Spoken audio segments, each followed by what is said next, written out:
Hoy es martes y de 15 a 16 horas comenzamos Prohibido Olvidar con Pablo Aceto, Fede Garrido en la operación técnica y quien te habla, Gloria Álvarez, por la FM 101.9 en Mar del Plata. Muy bien, vamos a saludar ahora a Pablo Aceto. ¿Qué tal, Pablo? Muy bien, bueno, lo aclaramos todos los martes, el programa está grabado el lunes a la noche, así que pasamos diferido este programa del martes. Muy bien, mientras vamos preparando la columna de Alberto Cortés, vamos a contar cómo se llama la columna de Cortés, el posicionamiento internacional de Argentina. Día de la Mujer, hoy 8 de marzo. ¿Para cuándo garitas en la ruta 226? ¿Falta mano de obra calificada? Erdogan negocia tregua entre Rusia y Ucrania. Llega la fragata Libertad. Ya se puede tramitar el boleto estudiantil 2022. Y la columna de Pablo Aceto se llama Recursos Naturales, la mira sobre nosotros. Muy bien, ¿podemos escuchar la columna de Cortés? Muy bien. Pocos años después de la Declaración de Independencia de los Estados Unidos, su redactor y más tarde presidente, Thomas Jefferson, dejó en claro el proyecto de las jóvenes 13 colonias, que por entonces apenas abarcaban una pequeña franja en el este de lo que hoy es ese país, de extender su dominación por toda América, la del norte y la del sur, en sus propias palabras. La expansión por América del Norte se verificó a lo largo del siglo XIX, a expensas principalmente de los pueblos originarios y de la República Mexicana. En el resto del continente, la dominación no se efectivizó como una acción directa, sino que tras haberse mantenido los Estados Unidos neutrales durante la Guerra de Independencia hispanoamericana, y en algunos casos apoyando a las fuerzas españolas, como en un incidente del río Orinoco en 1817, en alta coherencia con el proyecto jeffersoniano, recién reconocieron a las nuevas repúblicas cuando su independencia estaba prácticamente consolidada y al mismo tiempo estaba ya concretada legalmente la pretensión estadounidense de adueñarse de la Florida española. La mano norteamericana sobre Latinoamérica se extendió en primer término sobre las naciones del Mar Caribe, que los Estados Unidos tomaron como una especie de Mare Nostrum, como consideraban los romanos al Mediterráneo. Esa mano tomó principalmente la forma de relaciones semicoloniales, pero incluyó episodios de invasión directa, tanto privadas como la del filibustero estadounidense William Walker, que se apoderó de Nicaragua en 1856, restableciendo allí la esclavitud, como del propio gobierno yanqui. Por ejemplo, la intromisión en la Guerra de Independencia de Cuba a partir de la más que sospechada autovoladura del buque estadounidense Maine en La Habana, como excusa para inmiscuirse. 3 años antes, en la víspera de su caída en combate, el prócer cubano José Martí había escrito: «Estoy todos los días en peligro de dar mi vida por mi país y por mi deber, de impedir a tiempo, con la independencia de Cuba, que se extiendan por las Antillas los Estados Unidos y caigan con esa fuerza más sobre nuestras tierras de América. Cuanto hice hasta hoy y haré es para eso». La muerte de Martí abrió el camino para que su patria terminara como semicolonia de los Estados Unidos. Pero no solo Cuba, entre otras, Filipinas, a la que Estados Unidos había prometido la independencia, se convirtió en colonia norteamericana por casi medio siglo, después de un genocidio cometido allí por las tropas estadounidenses, que por sus características no tiene mucho que envidiar a lo de los nazis contra las naciones ocupadas a partir de 1939. La diferencia es que Hollywood no hará ninguna película sobre esto, por supuesto. La menor cercanía geográfica y el peso del Imperio Británico, la superpotencia global hegemónica del siglo XIX y principios del XX, demoraron hasta después de la Segunda Guerra Mundial la caída de Argentina bajo la órbita yanqui. Sin embargo, ya en 1831, el ataque de la fragata estadounidense Lexington a las Islas Malvinas y los hechos que se sucedieron y que culminaron con la usurpación británica de ese territorio argentino y otros cercanos y la estratégica proyección sobre la Antártida, mostraron a Estados Unidos no solo opuestos a los derechos argentinos sobre las islas, sino mucho más próximos a las posiciones inglesas, como se corroboró rotundamente en 1982 y actualmente. La Segunda Guerra Mundial potenció el desarrollo industrial comparativo de los Estados Unidos. En su territorio continental no cayó ni una bomba, y sus bajas fueron mucho menores que las de su propia guerra de secesión interna, el conflicto más sangriento en el que ha participado. Sus posibles competidoras, en cambio, habían sido los escenarios de la contienda bélica y afrontaban una gran destrucción, tanto Europa como Japón, en especial la Unión Soviética, que tuvo más de un tercio del total de los muertos de la guerra. La reconstrucción de las dos primeras fue apalancada por Estados Unidos y muy dependientes de estos.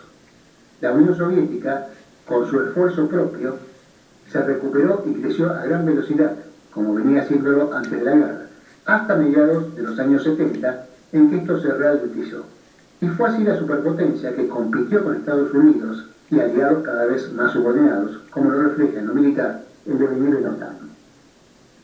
La disolución de la Unión Soviética en 1991 dejó a Estados Unidos como la única superpotencia. Había nacido el mundo bipolar. Ese mundo duró poco.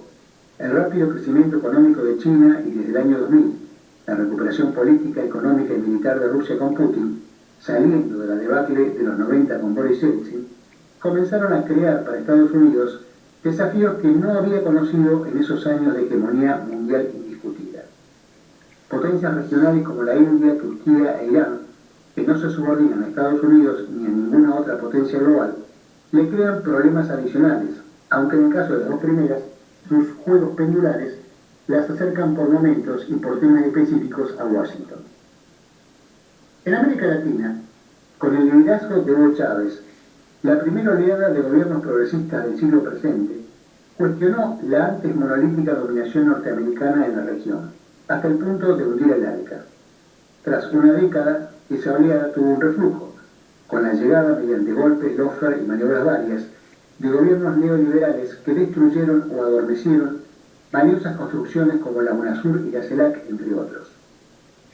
Hoy, una nueva oleada, con otras características en apariencia más moderada, da cuenta del fracaso de ese neoliberalismo. Para Argentina y América Latina, la subordinación a los Estados Unidos significó la entrada del FMI y sus 26 acuerdos, encontrándonos ahora en el umbral del número 27. Varias dictaduras militares inspiradas en la doctrina de la seguridad nacional, bajada desde Washington, y todas las consecuencias en materia de pobreza, desigualdad, violaciones a los derechos humanos, además de la evidente pérdida de la soberanía nacional. No tenemos nada para perder y todo para ganar, insertándonos en el mundo multipolar que ya empezó. Las contradicciones entre los principales actores de ese mundo pueden permitir a países como Argentina ganar grados de libertad. Estados Unidos no se resigna a la pérdida de su hegemonía y reacciona aumentando la conflictividad y buscando polarizar. La actual invasión rusa a Ucrania, aunque inaceptable, tanto como las decenas de invasiones estadounidenses a diversos países, en este mismo momento, parte de Siria por mencionar uno, fue provocada deliberadamente por Washington, que se refriega ahora las manos mientras Europa pone los muertos. Tiene agentes internos en todos los países. Los medios de prensa dominantes son los principales, pero también fuerzas políticas.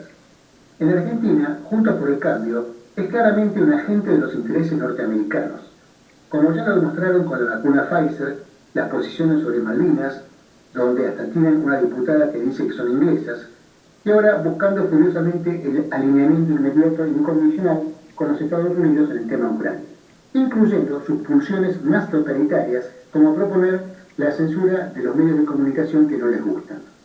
Modo de paso, muy en boga en los países, entre comillas, libres y democráticos de Occidente. Traidores a su patria nunca faltan. Basta recordar las disculpas de Macri a España por haber declarado la independencia. Simón Bolívar, como Martí se había ilusionado inicialmente con un rol amigable de los Estados Unidos hacia la independencia hispanoamericana y luego comprendió la amarga verdad, entendió tempranamente en el siglo XIX la necesidad de la unidad latinoamericana y caribeña como único camino posible de realización de cada una de nuestras naciones. Muchos patriotas latinoamericanos retomaron esas banderas en los siglos XX y XXI. Esta debe ser la consigna principal de la política exterior argentina. Aprovechar la variedad de posibilidades de la multipolaridad no significa casarse con alguna otra potencia o grupo de potencias. Es peligroso el pensamiento simplista de que el enemigo de mi enemigo, automáticamente y en todos los temas, es mi amigo. Desde ya que para los intereses argentinos, latinoamericanos y caribeños, un mundo multipolar es preferible. Por tanto, nos juega a favor, en general, el debilitamiento de la ex superpotencia única, que por añadidura es precisamente la que ha mantenido sus garras sobre nuestro país. Hoy FMI mediante.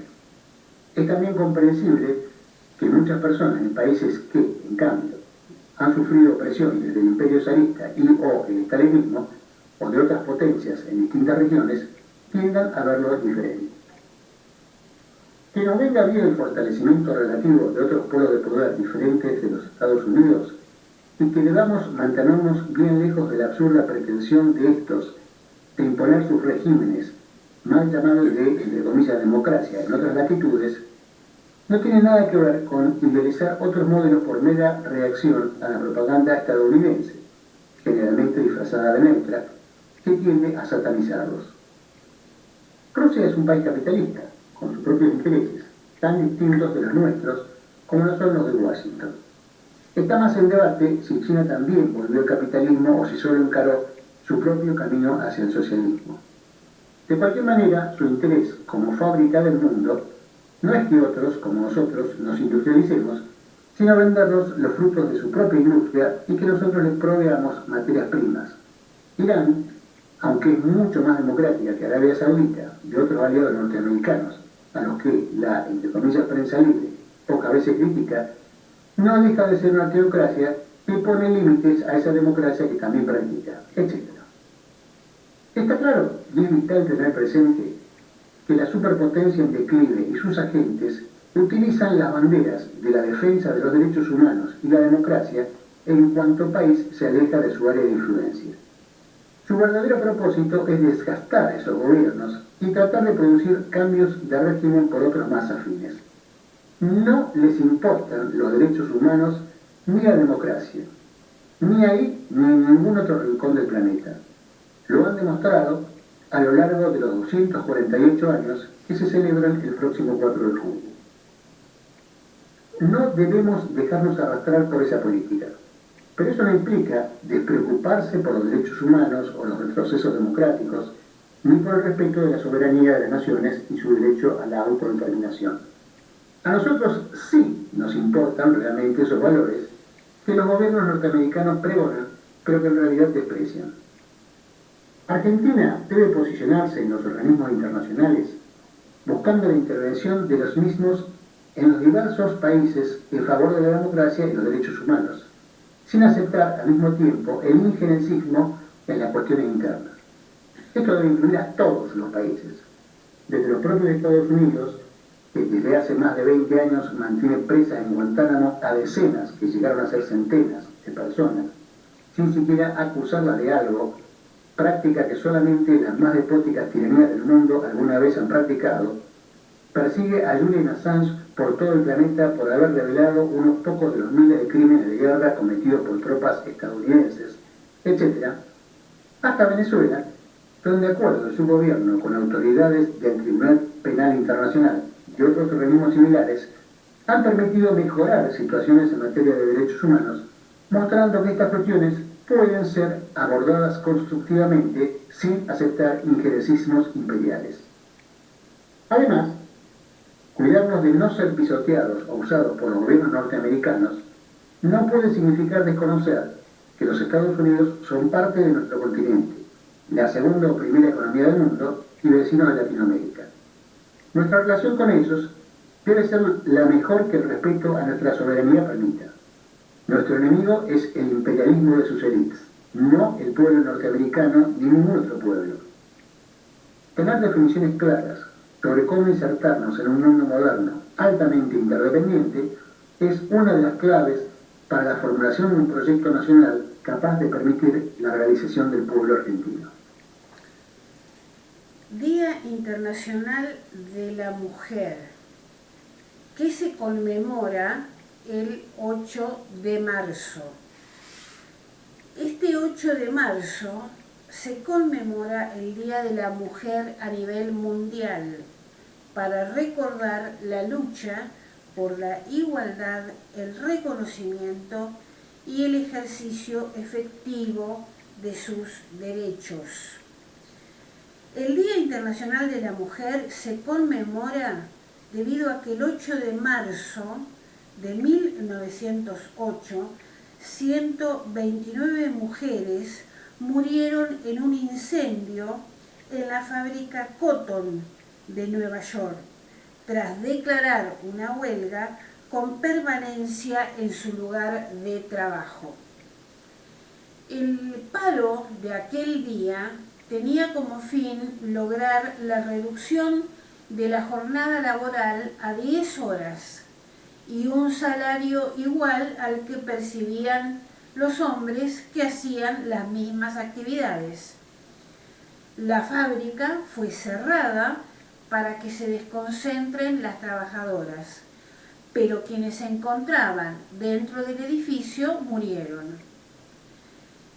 El 3 de mayo de ese año se llevó a cabo un acto por el Día de la Mujer en Chicago.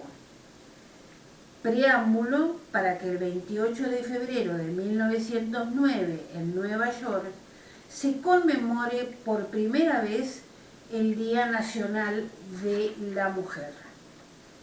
Finalmente, en 1910 tuvo lugar la segunda conferencia internacional de mujeres socialistas en Copenhague, Dinamarca.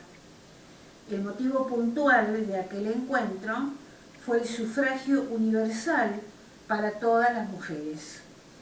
Y por moción de Clara Zetkin, líder del levantamiento de las 20.000, se proclamó oficialmente el 8 de marzo como Día Internacional de la Mujer Trabajadora, en homenaje a las mujeres caídas en 1908.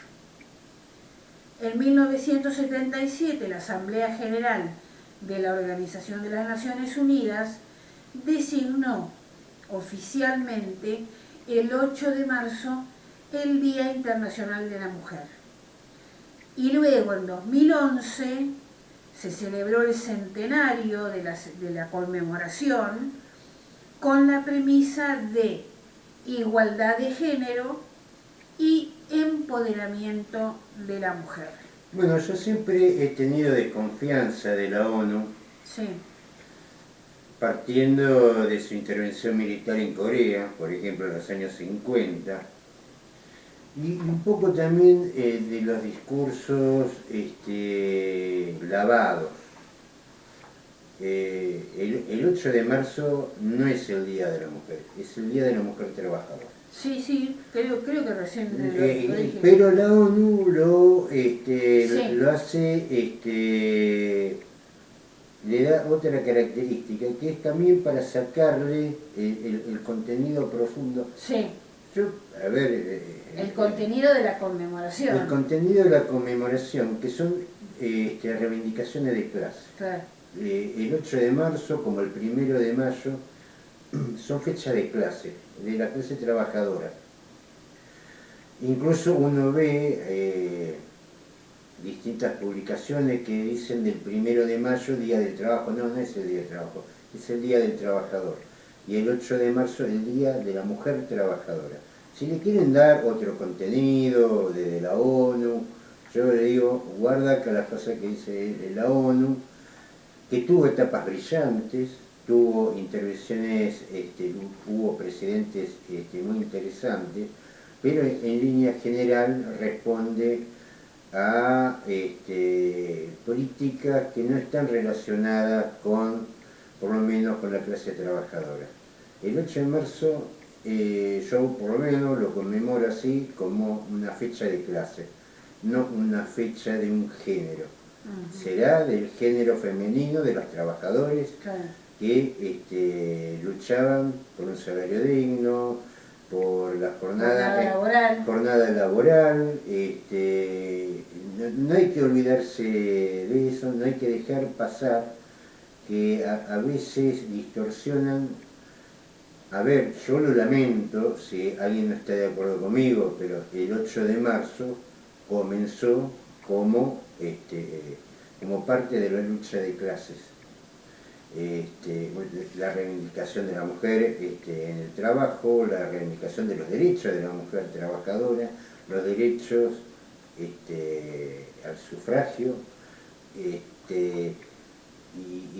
y también que se quiera esto universalizar en otras cuestiones. Pero el 8 de marzo, como lo festejaba mi abuela, como lo festejaba mi madre, no era el Día de la Mujer. Que Mirta Legrand busque su día, qué sé yo, me parece bárbaro. Es el Día de la Mujer Trabajadora. Muy bien. Vamos a cambiar de tema. Venimos a Mar del Plata. ¿Cuándo van a construir garitas de colectivo en la ruta 226? Hoy ingresa al Consejo Deliberante el pedido de aumento de boleto. Y mientras estaba en la ruta 226 kilómetro 5, esperando el 717, junto con mi hija, que va a la escuela agraria, pensaba, ¿cuándo vamos a tener una garita en la ruta para estar protegido del sol, de la lluvia, del viento? ¿Cuándo van a hacer los puentes peatonales en la parada que está en la ruta 226, entre 258 y 256, y la que está en Avenida Hipódromo y Herradura Norte? Aumento tras aumento y nada de obras. Aumento tras aumento y las frecuencias son un desastre. En un día de lluvia, los chicos que van a la escuela de la Laguna y la zona no tienen opciones, ya que sus familias deben esperar el colectivo bajo la lluvia o no mandarlos al colegio. Sin contar el peligro de esperar en la ruta bajo la lluvia con los autos a alta velocidad. Esto es una nota de opinión realizada por una vecina de ahí de la 226, que se llama Emilce Rodríguez, y que me pareció importante. Que salió en MDP Ya. Sí, en MDP Ya. Me pareció importante mencionarlo porque ella hace referencia, sí, que aumento de los boletos, pero garitas en la ruta 226 no hay para esperar un colectivo. Yo no sé si las garitas le corresponde. Están dentro de lo que tendría que hacer la empresa de colectivo o le corresponde a la municipalidad. La verdad, hay una historia larga ahí, ¿no? Que siempre hablamos de la ordenanza 69-79, donde por ejemplo establecía que del boleto iba a Sí. ir un 2% para obras de arreglo de calle, garitas, digamos de lo que es infraestructura. Pocos años después de ese 2% quedó el 1%. Ese 50% se lo llevaron las empresas. Pero fíjate qué detalle interesante que habla, que es lo que estamos discutiendo dentro del foro del transporte, que es el tema de la frecuencia. Sí. El tema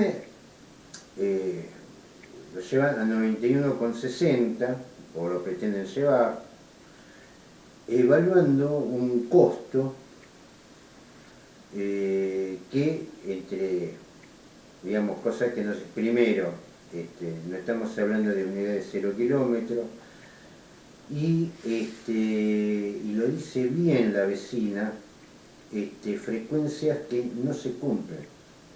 Cuando vos subís al colectivo, hay un presupuesto. Ese presupuesto, ¿qué comprende? Comprende el chofer, la unidad, el gasoil, el neumático y la frecuencia. Claro.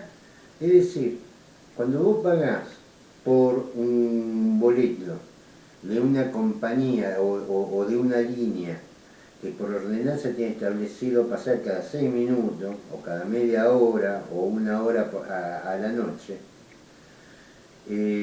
vos cuando subís al colectivo estás pagando eso. Claro. Cuando el colectivo, en vez de pasar cada 6 minutos, o cada media hora, o cada 5 minutos, o cada 10 minutos, de acuerdo a la ordenanza que tiene cada empresa, ¿qué es lo que está pasando?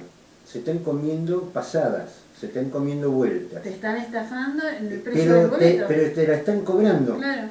Porque vos en definitiva, cuando vos pagás el boleto, vos estás pagando las vueltas que están dando, es decir, un servicio cada 6 minutos, o cada 15 minutos, según, o cada 5 minutos, según corresponda. Y cuando esa frecuencia se interrumpe, que estamos hablando de sumas millonarias, te están cobrando por un servicio que no te están dando. Que no te están dando, claro. Esto también lo interesante, vamos a hacer un trabajo sobre esto más pormenorizado, pero es una evaluación que yo veo a la oposición a Montenegro, que en algún momento fue oficialismo, con Pulti, siempre hablan de las frecuencias que no se cumplen y de los colectivos que están sucios. Sí. Bueno, claro, pero nunca dicen que las frecuencias que no se cumplen están presupuestadas y te las están cobrando. Lógicamente. Están pagadas en el boleto. Están pagadas en el boleto, porque cada línea tiene su ordenanza donde se establece cuál es la frecuencia. Lógicamente la frecuencia hace a la estructura de costo, que es lo que te están cobrando en el boleto. Es decir, vos estás pagando por un colectivo que pasa cada 6 minutos. Ahora, si este colectivo en vez de pasar cada 6 minutos, pasa cada 45, ¿cuántos se está comiendo? Más de la mitad, claro. Eso al año. O sea, esa es una ganancia para la empresa del colectivo. Y la sumatoria, claro, porque en definitiva te están pasando un presupuesto. Es como que vos pasás un presupuesto para pintar la pared y te pintaron la mitad de la pared. Claro. Y te pero cobraron lo pero te mismo. cobraron la pared. Claro. ¿Se entiende? Estas son las cuestiones que no están evaluadas. Acá hay una clara complicidad entre oficialismo y oposición que se va alternando y los empresarios, sí. Sucesivamente en un arreglo con el sector empresarial. Esto hay que decirlo claramente, porque esta cosa, a tal punto que en la aplicación del colectivo te lo están diciendo. Te está poniendo los horarios que son mucho más extensos o están mucho más separados que lo que dice la ordenanza específica. Entonces, claramente, el presupuesto que está poniendo, donde está pidiendo 91,60, no tiene nada que ver con la realidad. Digamos, hay un precio que, lógicamente, sabemos, aumentó el gasoil, va a aumentar el sueldo de los choferes, bueno, va a aumentar un montón de cosas. Bueno, lo que aumentó, aumentó. Ahora, que te pasen un presupuesto, un costo, que en la realidad no se está dando, eso es una estafa al usuario. Entonces, las garitas de colectivos corresponderían que las hagan las empresas de colectivos. Depende, no recuerdo en la 226 cómo estaba en el actual contrato de concesión, Sí. pero la verdad que alguien lo tiene que hacer. Y sí. Pero hay algunas que sí, que incluso en el nuevo proyecto donde se planteaba que eso se cayó, estaba planteando la parada cada 200 metros, no, perdón, cada 300 metros, algo así, hablaba de la parada y todo eso. A ver, estamos hablando de un techito, no estamos hablando de una estación a nivel como en Curitiba, que ya tendríamos que estar hablando de esas cosas, ¿no? Sí, sí. No, estamos porque hablando de que faltan garitas. Cuando entraron con la discusión del tema de los subsidios y se comparan con Mendoza, con Bahía Blanca, y vos la verdad que Mendoza tiene sistema de transbordo, Bahía Blanca tiene colectivo de piso bajo, que casi está reclamando como un elemento aparte del recorrido que favorezca la accesibilidad. Acá no existe nada de eso, se hace sobre el chasis de camiones y telepate al colectivo. Todo, digamos, no se pueden comparar ni con Bahía Blanca, ni con Mendoza, ni con Córdoba, que Córdoba tienen trolebús, tienen colectivo eléctrico. Entonces, compararse así alegremente como si se estuviera prestando un servicio que en la realidad no se está prestando. Preocupación por la falta de mano de obra calificada en la industria textil. Hay todo tipo de puestos disponibles. El sector se recupera de la crisis que provocó la pandemia, pero no encuentra personal capacitado. Preparan cursos de capacitación para que la gente pueda conseguir un oficio o arrancar su propio emprendimiento. Después de una temporada de verano positiva en la industria textil, urge la necesidad de conseguir personal. Como en tantos otros rubros, en el sector falta mano de obra calificada y en las fábricas de Mar del Plata aseguran que, como lo dijimos recién, hay todo tipo de puestos disponibles. Juan Pablo Maisonave, titular de la Cámara Textil de Mar del Plata, explicó que el sector industrial está en leve recuperación después de un año de transición y dijo que muchas empresas no encuentran personal cuando buscan incrementar su planta de trabajo. Maisonave reconoció que la industria textil no se encargó de capacitar personal. Hace muy bien en reconocerlo. Pero adelantó que en las próximas semanas se pondrá en funcionamiento un centro de armado de capacitación. De todas formas, reparó que aprender el oficio tarda como mínimo un año. No, a ver, yo soy oficial textil. Y como en muchas cosas soy un especialista en cosas obsoletas, porque claro, ya con las máquinas que yo trabajaba, ya no existen, ¿no? Son todas computadoras, salvo algunos trabajos concretos que siguieron manuales como el remallado o cosas así, que ya tampoco se utiliza, porque para abaratar costos largan todo para cortarla en la overlock, pero siempre, lo último que vi era un técnico de computadora cambiando en en un momento los programas para las máquinas. Creo que ha habido una despreocupación, hace bien, también es autocrítica. Yo me acuerdo, yo estudié en la cámara textil, en ese momento, con la tecnología de ese momento. Estamos hablando muchos años atrás. Yo tendría 15, 16 años, voy a cumplir 59, te puedes imaginar. La transformación de la industria textil fue enorme. Claro. Y fue, yo diría que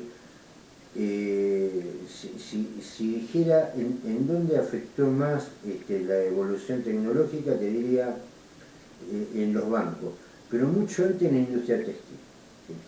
Incluso cuando se hacía el menguado, que por ahí algunos se acordarán lo que era que se hacía con una horquilla, se hacía a mano. Nosotros decíamos, ninguna máquina puede hacer esto, venían las máquinas y lo hacían. Con ningún problema, lo hacían mejor que nosotros todavía y más rápido. Así que es bueno que este reconocimiento a ver, aprender se aprende relativamente rápido cómo funciona. Lo que pasa es que también tiene, es como todo, se precisa la práctica sobre la máquina. Eso no... Y es la forma de aprender. No hay otra forma, porque por más que sean computarizadas, el hilo se corta, ¿viste? Hay que preparar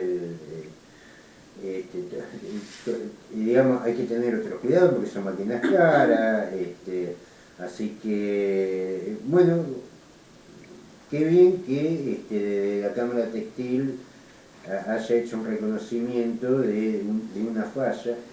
Yo recuerdo cuando fui a los cursos de la cámara textil, que como todo, ¿no? Salís sabiendo manejar la máquina, pero no tenías la velocidad, no tenías esto, bueno, la vas desarrollando con el tiempo, pero salíamos laburando. También era otra época, otras máquinas, se ocupaba mucha mano de obra.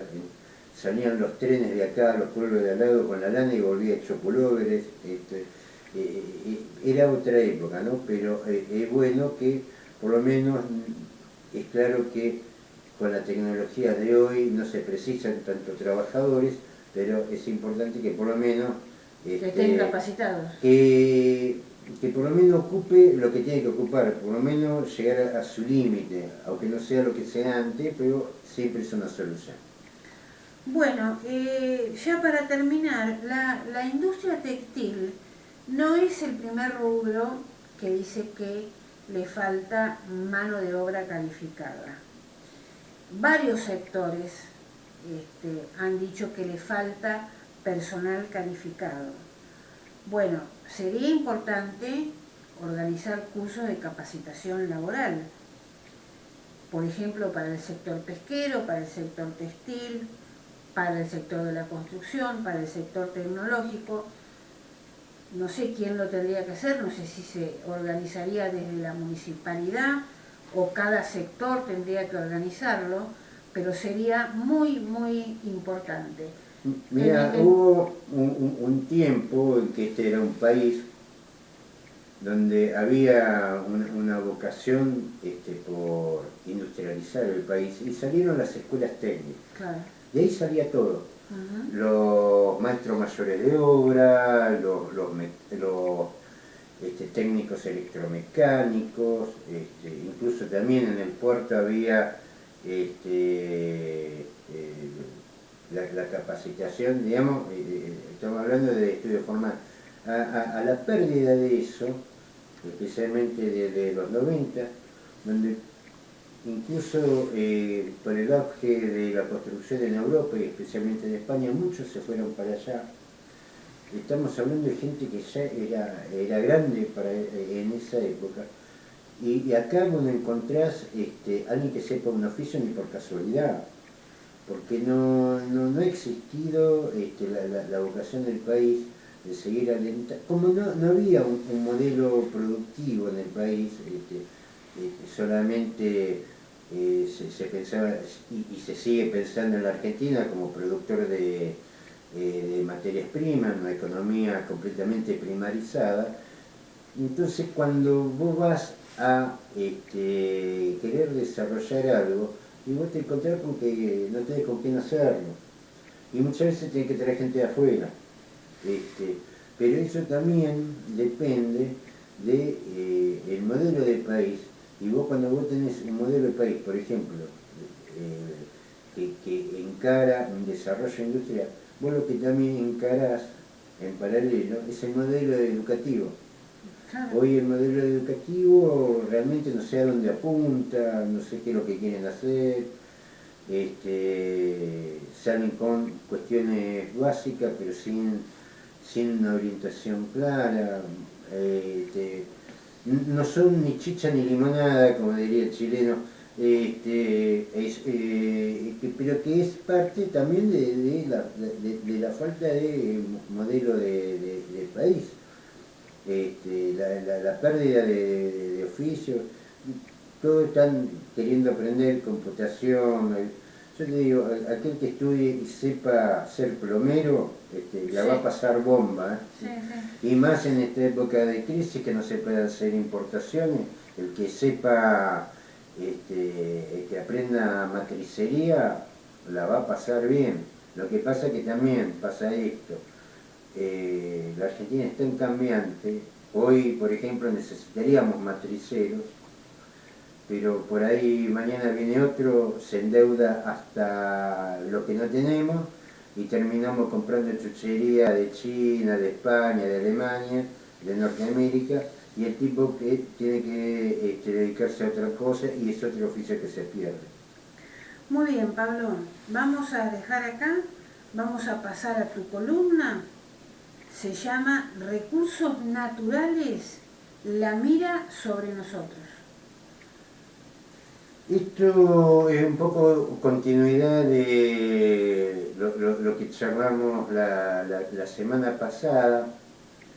Un poco la preocupación es ver que hay gente, estamos hablando de nuestro país, ¿no?, que está a favor de Ucrania, a favor de Rusia, como si Rusia, si Putin me viniera y dijera, bueno, muchas gracias, muy amable,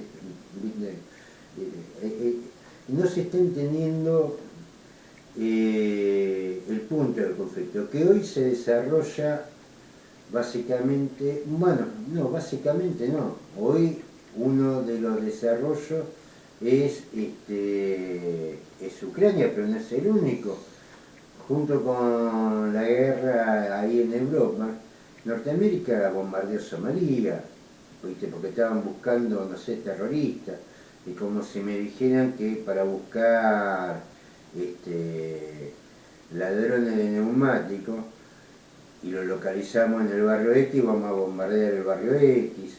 También se dio bombardeos del Estado de Israel a Bagdad, de Arabia Saudita a Yemen, digamos, hay más de un conflicto dando vuelta y todo tiene que ver con una reconfiguración. Están todos a ver quiénes son los que dominan, básicamente dos cosas, el comercio y los recursos naturales.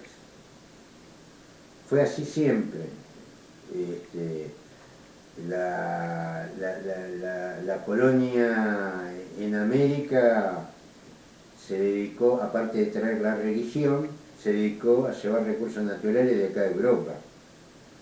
La guerra civil norteamericana no era para liberar a los negros, era el norte que se quería asegurar los recursos naturales del sur, porque el norte industrializado precisaba esos recursos naturales y no querían que se lo vendieran a los franceses, por ejemplo.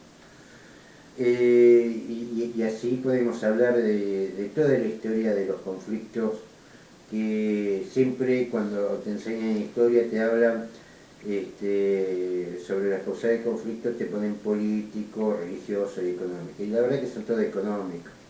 Lo demás son todos elementos que se utilizan, como se utilizó en el caso de Ucrania, el Donbass, como si fuera, digamos, hay otras situaciones tan relevantes como la del Donbass, que sin embargo a nadie llama la atención. El hostigamiento constante del ejército israelí a los palestinos nadie le preocupa, porque los palestinos no tienen nada, no hay nada para sacarle a los palestinos y no juegan en ninguna línea de la geopolítica y la geoeconomía mundial, hasta que el día que la ocupen, entonces todos van a salir a salvar al palestino y a bombardear, anda a saber qué pobre infeliz. En este contexto, y digo, esto es importante entenderlo, porque va a terminar con lo de Ucrania, están bombardeando Somalia, están bombardeando Bagdad, están bombardeando Yemen, y esto no es producto de, como he escuchado, la locura desquiciada, entonces comparan a Putin con Hitler, al otro con Nerón. No es así la cosa. Acá la discusión es otra y mucho más racional de lo que algunos creen. Lo que pasa es que a veces la racionalidad no necesariamente tiene que ser humanista. La reconfiguración de los niveles de poder en el planeta se está dando y el imperio saliente no se va a ir sin dar pelea, y los imperios entrantes están dispuestos a dar la pelea que sea necesaria porque tienen esta. Estamos viendo una cantidad de sanciones económicas a Rusia que tiene más o menos el mismo efecto que una cadena de oraciones. Rusia está perdiendo oficiales de alto grado en esta guerra, entonces quiere decir que está decidido a seguir, no va a parar. Generales de división han muerto. Entonces, digamos, me parece que con cortar el SWIFT no va a parar esto, ni va a parar con prohibirle a RT transmitir en Europa, porque no están preocupados por lo que piensan en Europa. Los tipos están avanzando, y en este contexto es bueno tener en cuenta qué papel jugamos nosotros, que es la verdad un papel bastante, yo diría, bastante pobre. Vamos a poner un par de números en la cuestión para lo que vamos a hablar después. El Belén cerró esta noche 123,30 el barril. El precio del gas, que siempre hacemos referencia, que nosotros criticamos duramente el año pasado al gobierno, que pagaba 8,33 la importación de gas, 8,33 el BTU. A ver qué fecha tiene acá. Esto es marzo. Sí. El millón de BTU está a $65, de 8,33. Que estaba el año pasado. Claro, ¿por qué lo criticábamos? Porque el valor internacional estaba en 3,5, en 2,5, nosotros pagábamos 8,33, ahora el millón de BTU está a $65. Lógicamente, el Banco Central está rascando el fondo de la olla para hacer frente al invierno, porque no tenemos gas suficiente. ¿Y por qué digo estos números? porque vamos a hablar de otros números. Por ejemplo, de los subsidios que recibieron en el 2020, siempre comento esto, porque uno toma el cierre del ejercicio anterior, porque así se habían publicado oficialmente, 105.205 millones el Tesoro Nacional repartió en el 2017. En el 2021, 696 millones plan gas 4. En el 2019, 1.583 millones. Esto ya era el número que ya habíamos dado en su momento. Y tenemos que importar gas. Lo que no queda muy claro también, y esto lo dijimos no en el último programa, sino en el anterior, porque si tenemos déficit energético, ¿por qué salimos a exportar? Pagamos subsidios para la producción, el plan gas 4 o el plan gas AR, y después lo compramos a $68 el millón de BTU. ¿Se entiende cómo es la cosa? Y estos son subsidios que dio el Estado Nacional para que los productores, la mayoría petroleras extranjeras, extraigan el recurso, no paguen el 6% de retenciones. Como dijimos también la otra semana, desde Rosales, el puerto donde sale la producción de crudo de vaca muerta, se vaya a Norteamérica para que Norteamérica después lo venda a $68 el millón de BTU a los europeos y a nosotros. Yo la verdad que no lo entiendo. Porque encima no es que se llevan el recurso y después te lo vende como era cuando vos producías el cuero y tenías que salir a comprar los zapatos, sino que encima nosotros le financiamos la producción.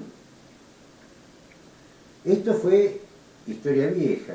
Ahora la historia nueva es que el Banco Nación va a dar a pymes, no sé, los Bulgeroni deben ser monotributistas, calculo, en vaca muerta por 3.000 millones de financiamiento para las pymes de vaca muerta. ¿Cuáles son las pymes de vaca muerta?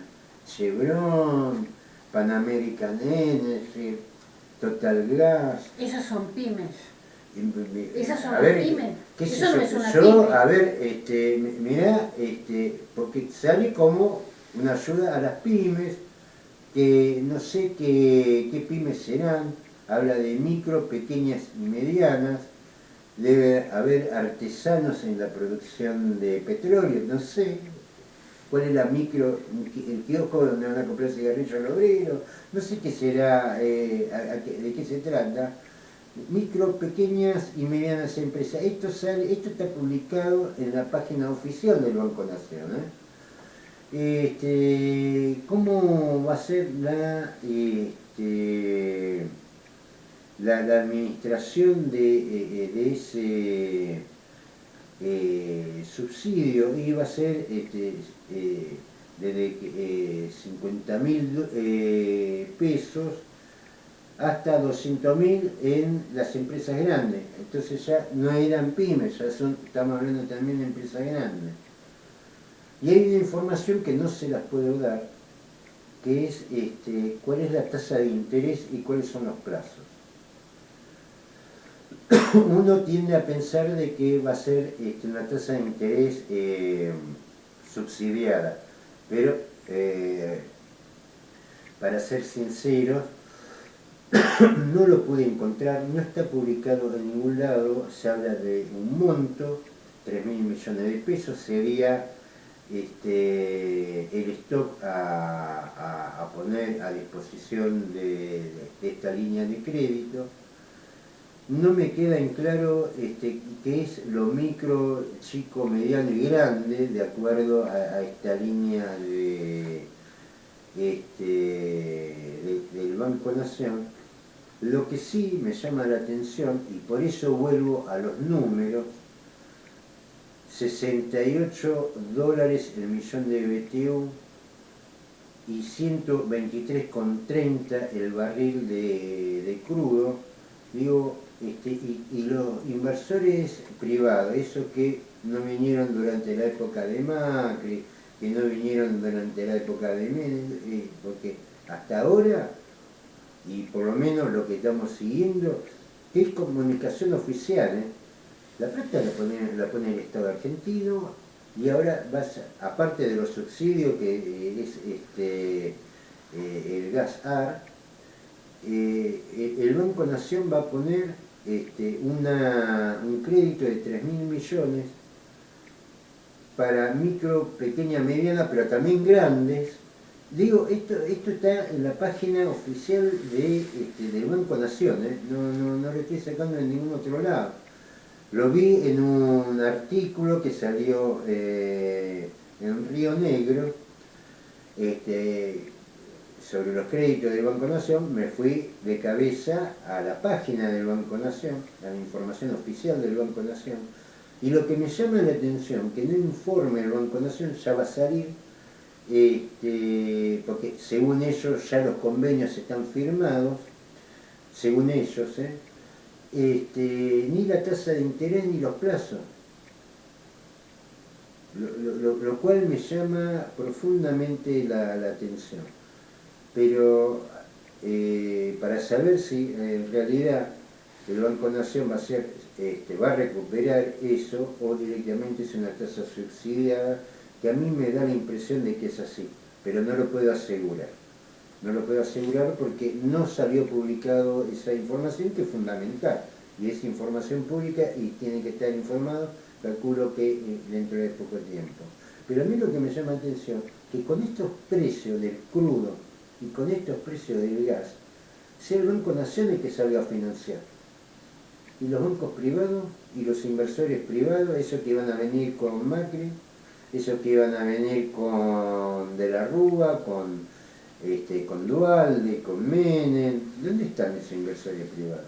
Porque yo lo que veo es que son todos instrumentos del Estado Nacional, Banco Nación, subsidios directos, subsidios al consumo, lo que están interviniendo como inversores en lo que es, por ejemplo, el desarrollo de Vaca Muerta. ¿Y dónde está los famosos inversores privados? Los inversores privados están para llevarse el petróleo de Norteamérica y para que de Norteamérica se venda el millón de BTU a $68 y no le estén cobrando $68 a nosotros.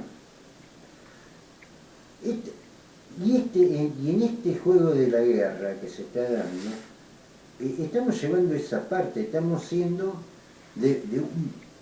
proveedores de uno de los bandos de recursos más que dulces, porque no invierten, lo negocian a ellos y ni siquiera tienen la decadencia de decir, mire, a ustedes que son a quienes le sacamos la producción, le vamos a hacer una rebaja. No, te lo cobran a precio internacional.